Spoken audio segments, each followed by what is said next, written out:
day number 50 of learning Valorant, and we're actually doing a little compare and contrast. Some people have requested I do this, so I thought day 50 was a good day too. Day 1, I couldn't even kill, 5-6 bots on medium. It was very challenging. They seemed to disappear instantly. I didn't have time to move my crosshair. Now, even doing a movement over aim drill, we can get somewhere near 27 bots, averaging about 25 every single time. Then the first time I tried to play deathmatch, I didn't know any of the mechanics in the game. I didn't know about bursting. I didn't know about first shot accuracy.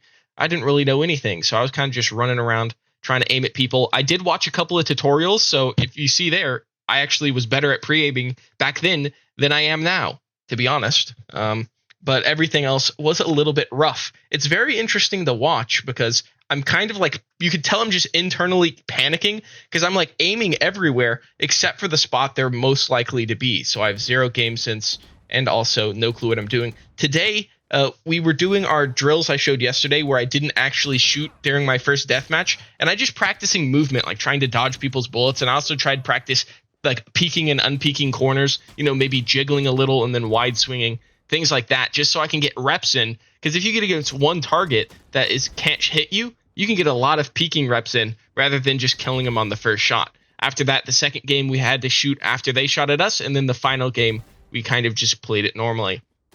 I think this is a very good way to train. After that, here's my first ever game of Valorant. It was very stressful. Okay, there was enemies all over the place. I was constantly getting shot at. But when I review the footage, overall, I think I'd made a valiant effort here. I used my util. Honestly, I was probably better at using util back then than I am now. Right? For some reason, I have a hatred of using my util. Look at that. I walled. Now, you could question it got me killed, so maybe that's why I don't like using util anymore.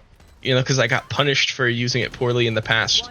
It's a psychological Pavlovian response to my first game ever of Valorant. Look at this utility usage. It's crazy. Maybe I should be a Phoenix main. But I've only played Phoenix this one time, and it was a painful experience. We ended up going like 15-5. There, I just kind of gave up because I defused the bomb. I didn't expect the enemy to try to kill me. And then there, I didn't know about angle disadvantage or that you could get killed through the walls. So it was very terrifying. After that, today we hopped into ranked. We're still working on pre-aiming, and it's going pretty well. Now, I'm not going to say that I'm doing it perfectly all the time. I definitely have huge lapses in judgment. But when I first started doing this, I noticed a lot of my deaths were resultant from bad peaks.